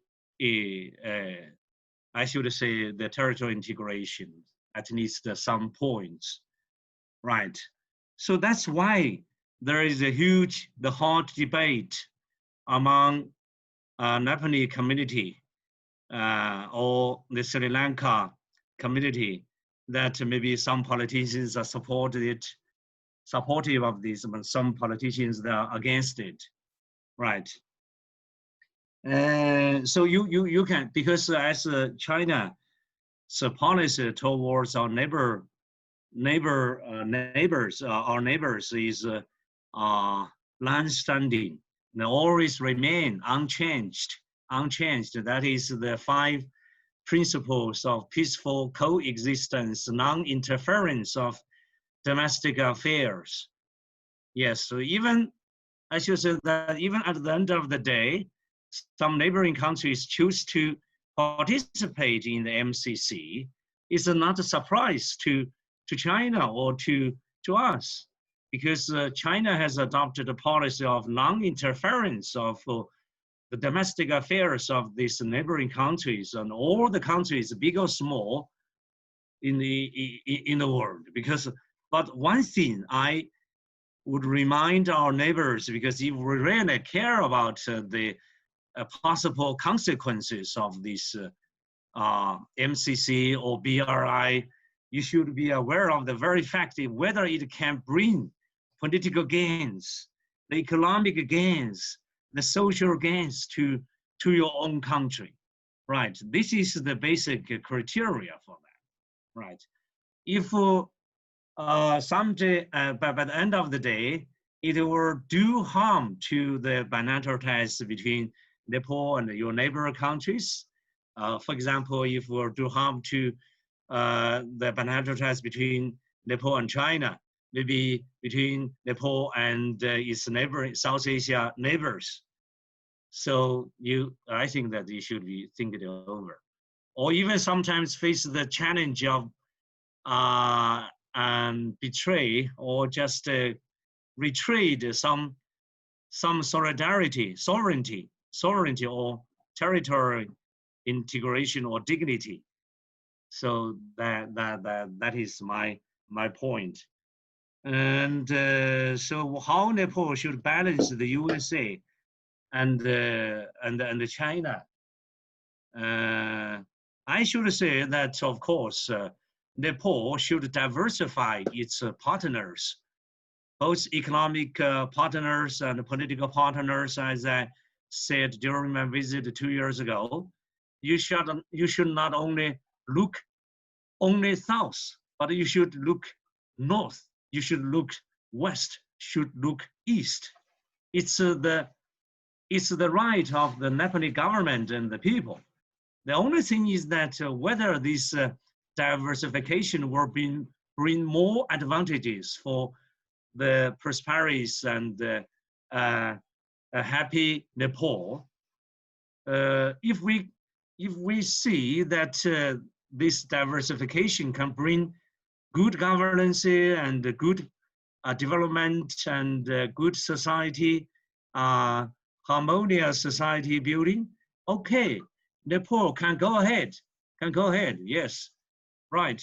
We'll work because we really hope that Nepal can enjoy good prosperity and good stable society, right, to develop, right. Because China has its own advantage, geographically speaking, and economically speaking, politically speaking. And the US also have its interest in South Asia and in Nepal particularly, right? China has an open mind to observe this because whether you balance or you imbalance, I think is the internal decision there, right? This is my response to Mr. Harry Chang, okay? This diversification. And the second question about Mahabir Podiars, of course, the same. Actually, China, USA, whether it can affect Nepal's relations with your neighbors. Yes, I think it will have some impacts, as I explained a moment ago. So another question is about the political neighbors. Okay, I think that two questions are for me. Maybe the third question, how about Professor Huang? Okay, so he will try from his part as well. Professor Wang, you can start now. He has given ball to your court. Yeah.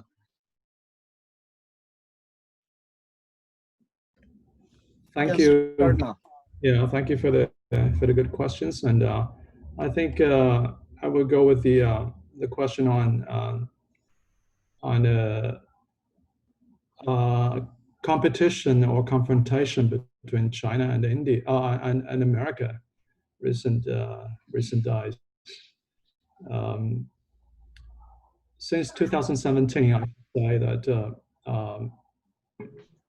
confrontations between China and the United States has been on the rise because for the first time in history, the U.S. administration in its strategic, in its national strategy and defense strategy has clearly named China as the strategic rivalry of the United States.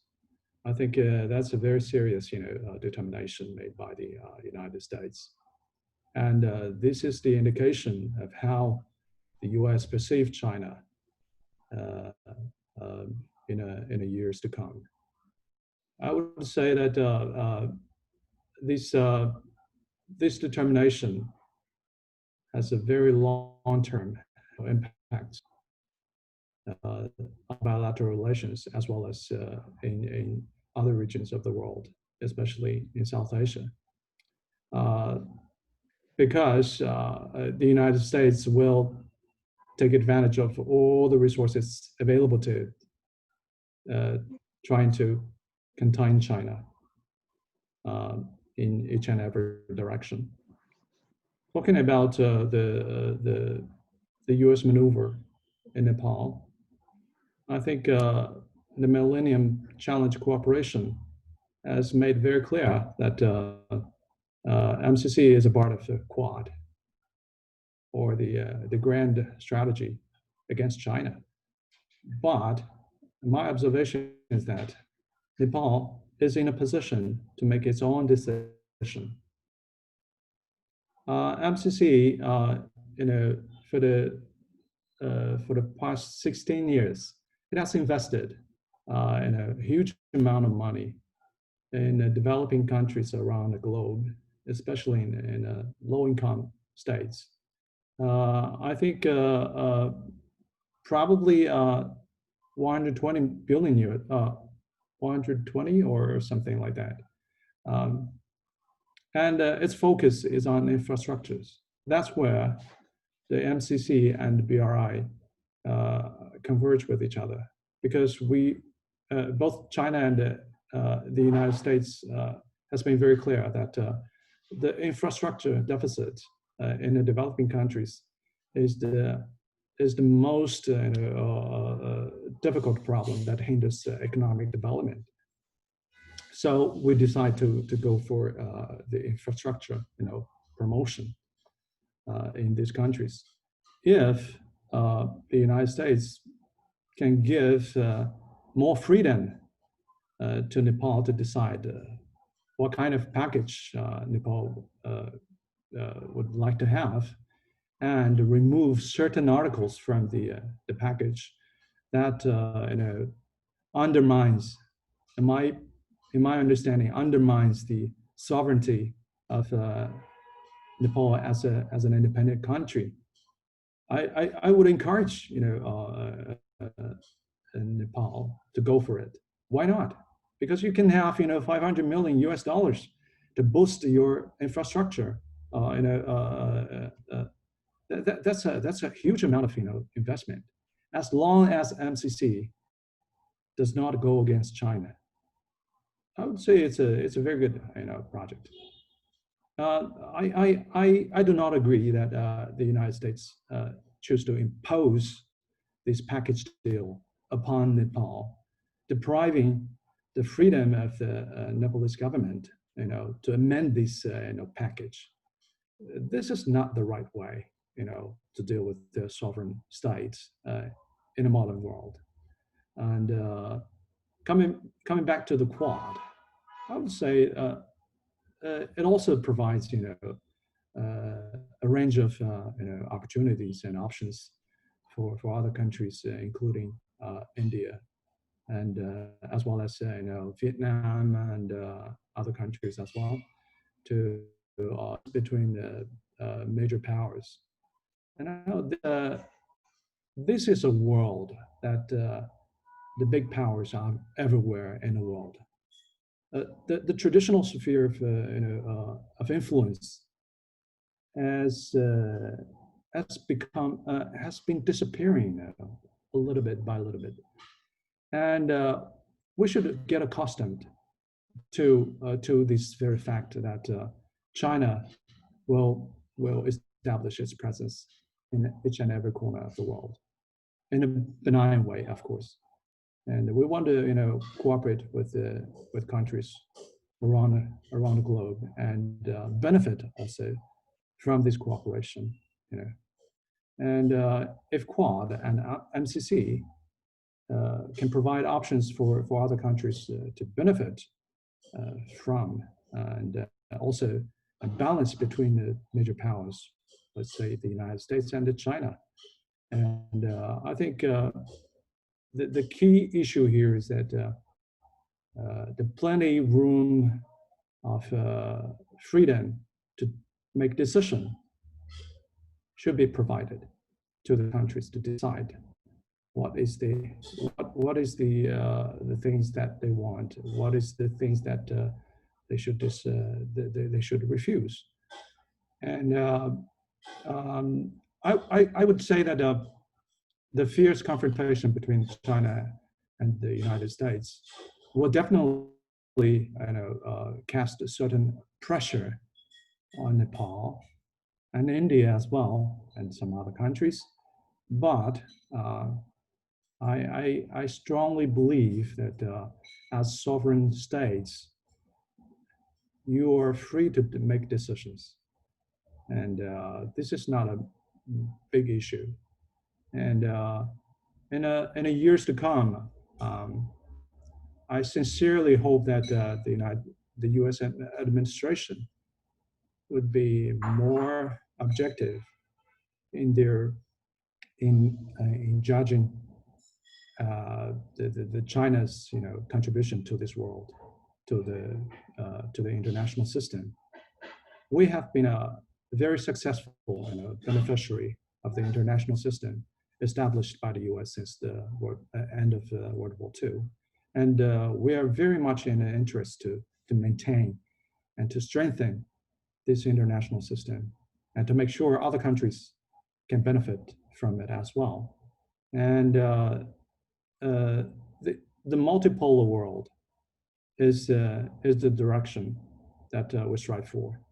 And through negotiations, communications, consultations, we can reach some kind of consensus agreement that there are a lot of aspects, certain areas that we can still cooperate with the United States and jointly to promote the stability and peace and prosperity in this world. So that's my answer. Thank you. Yeah, thank you very much, Professor Wang. I would like to share that Professor Dai has an emergency, so he has to leave early. So only one round of QA will be more with Professor Wang. So I think you have to respond because of the absence of Professor Dai. So Ramesh Raj, he was there at ISS for 4 months and 4 semester graduate. Ramesh, you can start. Before Ramesh will start, I just wanted to convey the questions from Ankit Khanal. He has some technical glitch, so that what he has written in chat box is, well, China always has a very low profile international relations, not much aggressive. So, however, she does a lot of proactive foreign policy strategy. So against this background, I think Professor Dai has covered that issues in his speech, but Ankit is wondering whether how China will deal with India and Nepal against the background of her very low profile foreign policy, international relation, how her diplomacy will be visible from now on. That is his questions. Ankit Khanal, please note down. And now Ramesh, you can start now. Thank you, Professor Kisi. And ni hao, Professor Huang and Professor Dai from Nepal. I'm Ramesh Maharaj. I have been to Sichuan University for 4 months. So my question is quite similar to Ankit Khanal. I start with my question. It is well known that China's engagement in South Asia has been recently increased in terms of trade, investment, and infrastructure development. And at the same time, it is guided by foreign policy initiative taken under the President Xi Jinping, whose vision is to make China as superpower by 2050.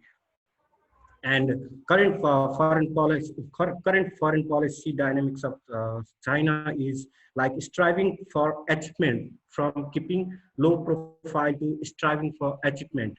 So in this realm, China has of course increased its aid, development strategy, and trade with South Asian countries. But we are also well known to the another face and reality of South Asian countries, that South Asian countries, especially small states in South Asia, Nepal, Bangladesh, Bhutan, and every state who has a border with India has historical disputes, some kind of political conflict, which has been like prevailing since long history. So China, in order of China to be a superpower, it's like a big dream. So big, like a bigger response. China should also engage its like foot and show its face in resolving conflict, resolving like regional conflict, engaging for like peace dialogues, taking initiatives for regional peace. A little shorter question, Ramesh. Yeah. If you ask long questions, so the respondent will forget. Yes. You know, make so very my brief. Question, I will just try to put my question in 2 words, 2 sentences. Why China is hiding itself to take a great burden for resolving regional issues, which are like historical disputes, some kind of political misunderstanding prevailed in South Asia that could make China like more trustworthy for small states in South Asia. Thank you very much. Okay, is there anyone, the last round, because of, I think some of you were raising hand. Kamal Thapa is a PhD student. Okay, Kamalji, you will be the last. Thank you very much, Professor Dai and Professor Huang, for your insightful lecture. My question is particularly related to PRI. Some claim that PRI and IPS are counteract to each other. So do you agree on this? And what could be the possible challenges for China to succeed PRI project? Thank you. This is my question. Yeah, Professor Huang, over to you. Now you can take your time to respond these 3 questions, and we'll end the session after your response. I will take just a couple of minutes to wrap up the session. Please. Okay. All right. Thank you, dear friends, for your very good questions. And I would say for the first question, China has, for a very long period of time, kept a low profile. And in the early days of PRC, China is, just in terms of its capacity, it's inferior, even in comparison with the India. Nowadays, why people are saying that China is no longer keeping a low profile or becoming more aggressive, I think it is because of the capacity, and because of the 40 years of opening up policy and our focus on economic development, we have made a great achievement, in terms of industrialization and the modernization of our infrastructure and our technological know-how, things like that.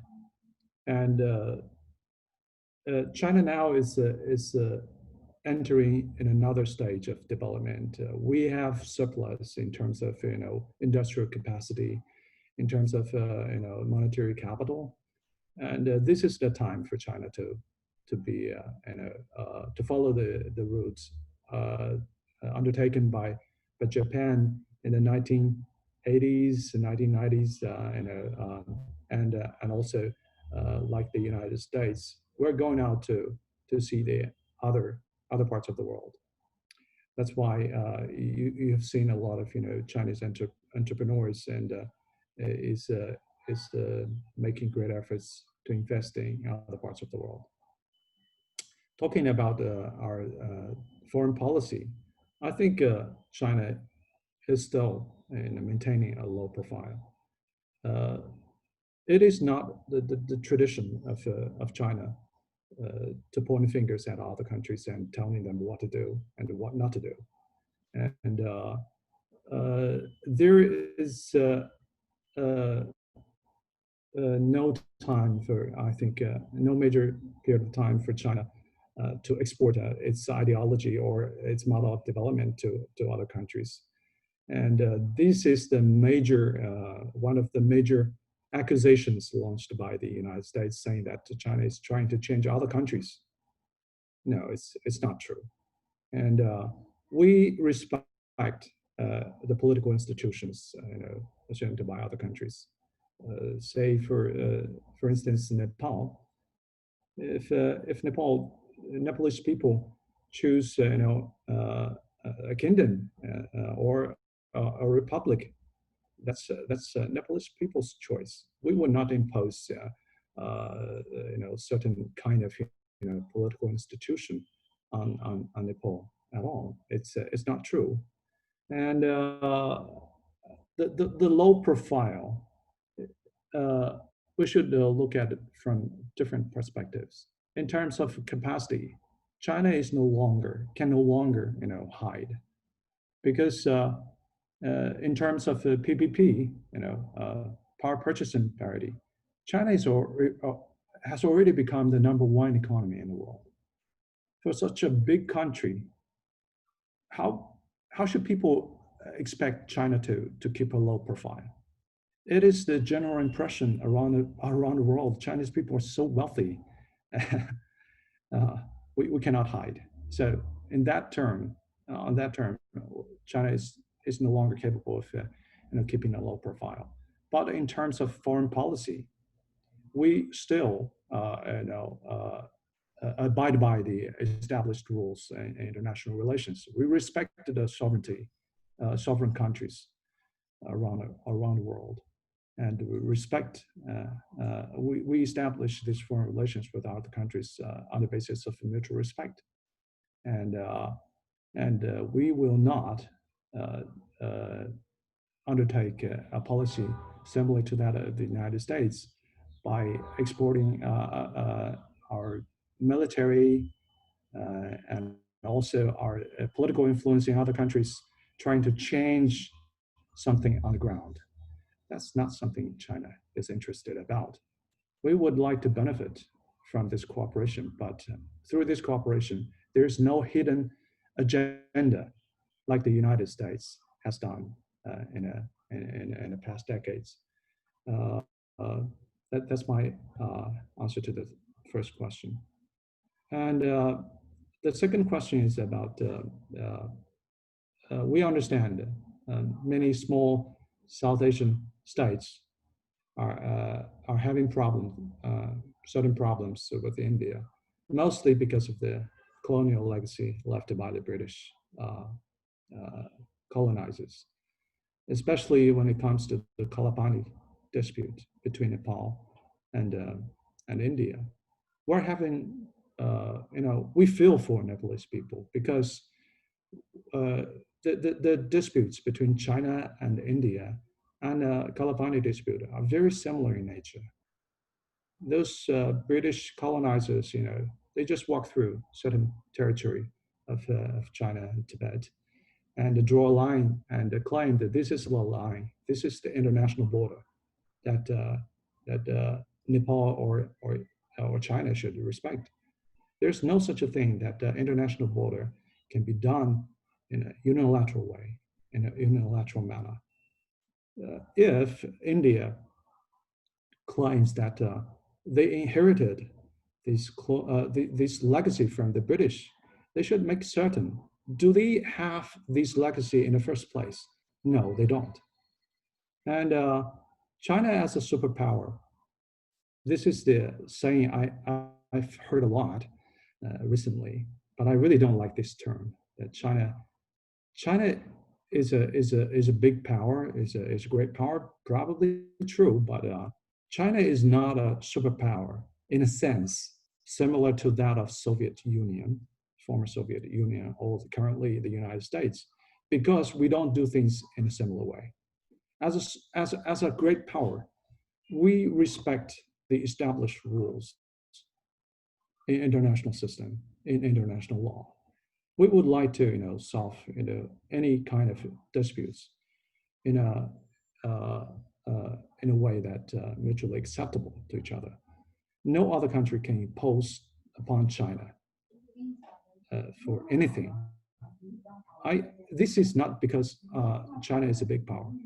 For countries like Nepal, I think you have the privilege, you have each and every right to say the same thing.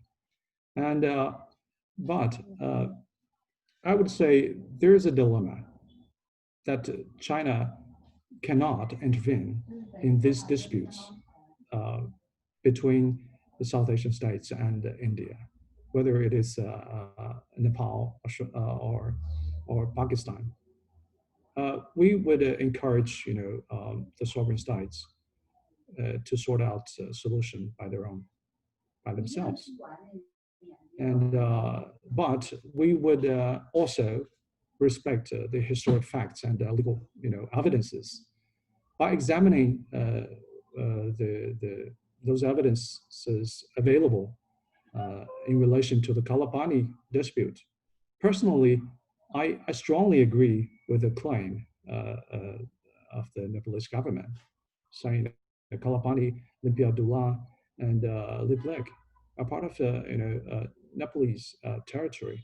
It is true from the history. It is true from the legal evidences.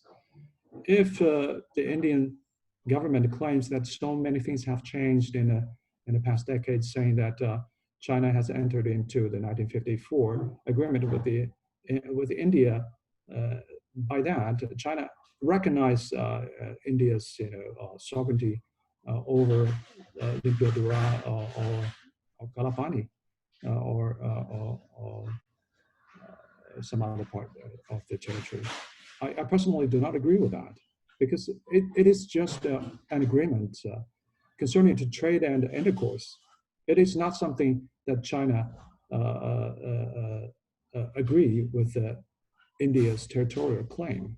I think I would encourage the both countries, Nepal and India, to sort out this dispute through negotiations. I've noticed that the New Delhi is has not shown much interest in solving this problem through negotiations with Kathmandu, but with these consistent, efforts, and I would say one day India would take it very seriously, and this is our position. And coming back to the third question concerning the BRI, whether it is something that China proposed to counter similar projects or programs proposed by the United States or India, I don't think so. I think I have made very clear in the first place that I completely agree for countries like Nepal to balance between major powers. The key to balance is to not say no to any kind of proposals. Firstly, you will take into consideration very seriously what kind of proposals they are and whether it can benefit your country, your national interests. And then you decide whether you want to take it or not. The other thing is that you want to make sure, you really want to make sure that any kind of proposals from any other major powers, they are not detrimental to your relations to another major power. That is very important, because for a country, for a neutral country like Nepal, you really cannot afford to antagonize any major powers. Either it's India or the United States or China. See, And you need to examine very carefully what kind of agreement you are entering into, and identify those poisonous articles that will pitch you against another major power. That's really dangerous. See, and I strongly support an idea proposed by the additional secretary to Sri Lanka president, Admiral Columbage. He once said, Sri Lanka is like a beautiful girl. Yeah. And it can attract a lot of people and potential friends. And those potential friends will contribute to this beautiful girl and give benefits to this beautiful girl. But this beautiful girl will never engage with any one of them. See? And you maintain equal distance with them. You don't want to get too close to China, because in that way you'll be arm twisted. You don't want to get too close to India, because in that way you will become very vulnerable. And also, you don't want to get too close to the United States. In that way, you will, possibly antagonize the decision makers in Beijing. So you will, tread very carefully, prudently, to maintain equal distance with these major powers. In that sense, the special relations that you have maintained for so many years with India is really detrimental to your, to your national interests. I would encourage, the scholars and politicians, decision makers in Nepal to think it over, very carefully. How would you arrange your foreign relations with these major powers? Whether it is BRI, whether it is MCC, whether it is, Quad, you are open to make decisions as long as these programs can bring you benefits, can maximize your gains. China will not be, like the United States saying that you can only take my deal and refuse other deals offered by other countries. No, China will not say things like that. And we would encourage, discretion on part of Nepal to make decisions that will best suit your national interests.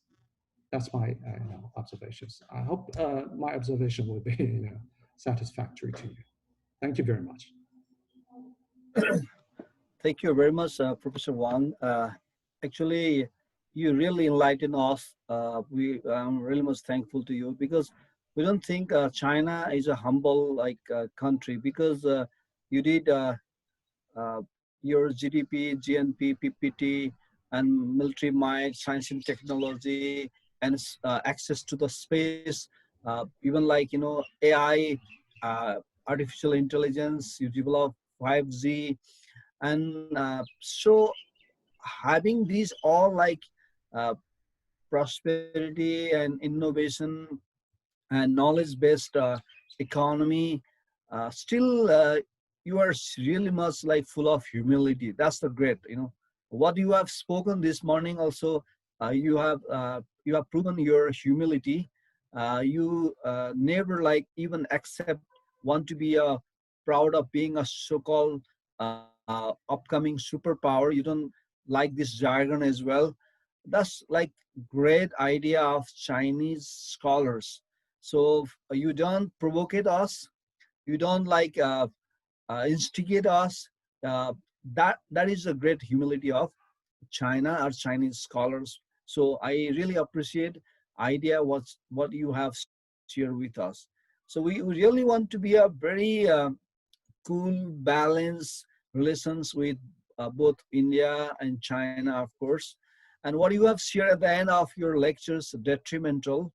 Well, you are still full of humility, so you don't prescribe, recommend, assert any particular formulas for Nepal to deal with United States and India and China.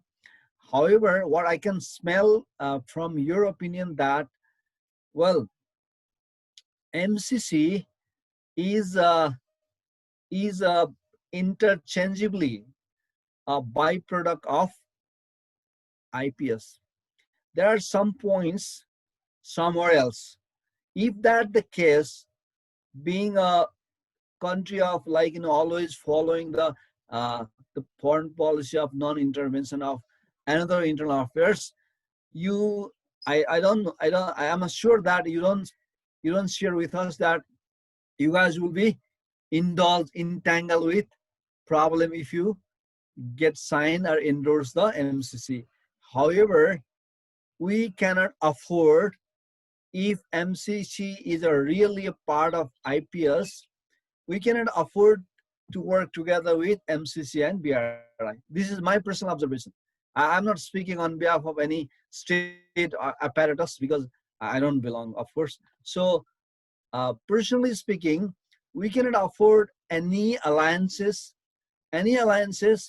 So our relations with great powers, major powers, should, while dealing parallelly with the two major and great powers, if there is a strategic smelling, we should be very much skeptical, careful.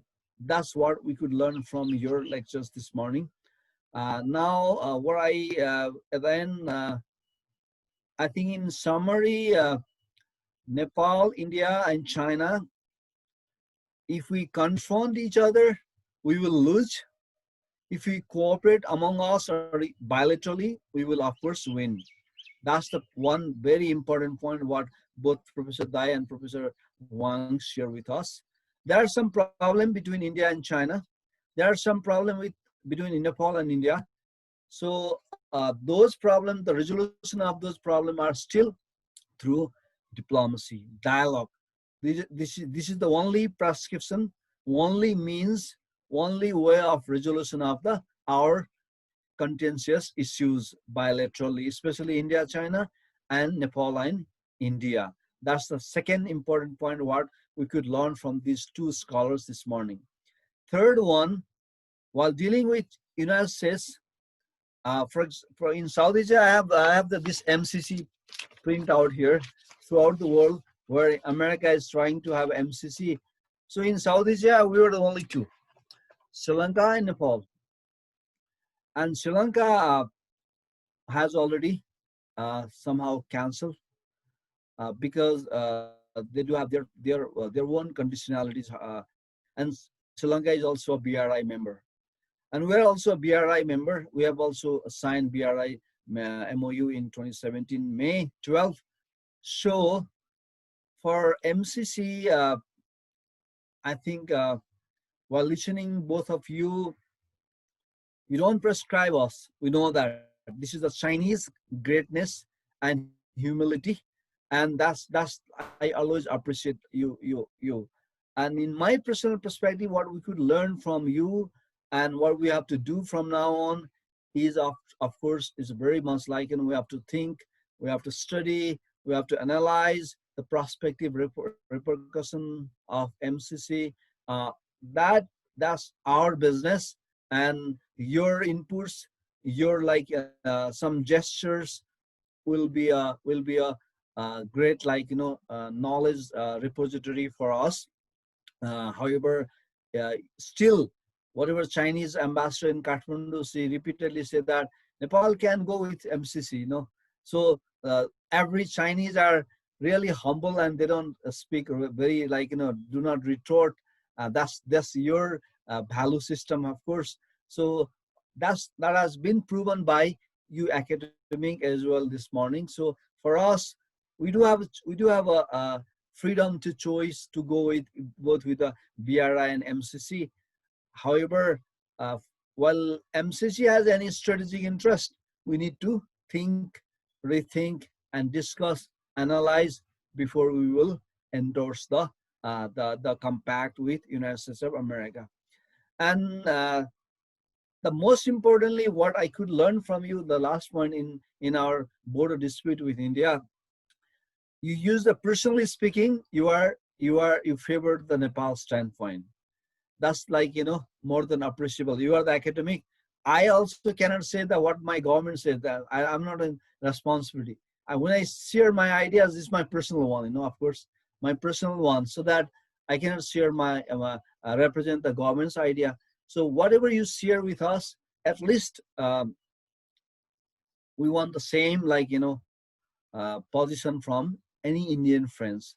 I'm in personal, like, discussion with the Indian academics, those who are like, somehow they are very much like positive towards Nepal's standpoint. But I have been asking them, requesting them to speak like in this forum, but they still hesitate to speak in forum. That's the problem, So, being an academic, you can speak individually in forum very independently. So some of the scholars in India, they are writing me that the Nepal as putting, like, forward their standpoints are absolutely true. So, but that's the problem, what they are not sharing with us in public forum. So let's hope. I will try with those Indian friends to bring in this sort of forum and make them speak. What is their position academically, unlike state-centric. So this is what we could learn from you both this morning. And thank you very much once again. We will keep discussing about on bilateral and regional and multilateral issues in the days to come too. And on behalf of the department and myself, I acknowledge and I really most thankful to Professor Huang and Professor Dai Yonghong for your valuable time and opinion with us this morning. And those who are participating from diverse, like, academic background of the university and beyond, also I acknowledge and thank you very much everyone for this morning talk participation. We had a professor from United States. He's not American, he's a Nepali professor, so who has been participating in our border dispute talk right from the very beginning. And I'm requesting them, I'm making some group in United States, Nepali diaspora intellectual, to speak internationally in an individual level. So Professor Shiva Gautam from Harvard, he teaches there at Harvard and now shifted to Florida. And he was here with us, but it was too late, so he asked me to go to bed so that he is not with us right away, right at the moment. I thank Professor Shiva Gautam as well. Thank you very much, Professor Huang. Have a great weekend. So I will share the record once the record will be prepared in a YouTube's mode. So thank you very much. We'll keep discussing on such issues in the days to come too. Thank you. Have a great day. Thank you, everyone. You enjoy the weekend. Yeah, thank you very much. And let's hope the lockdown situation will be normalized and we will have a live in-person discussion in Kathmandu and in China as well. Yeah. Bye. Thank you. Bye-bye.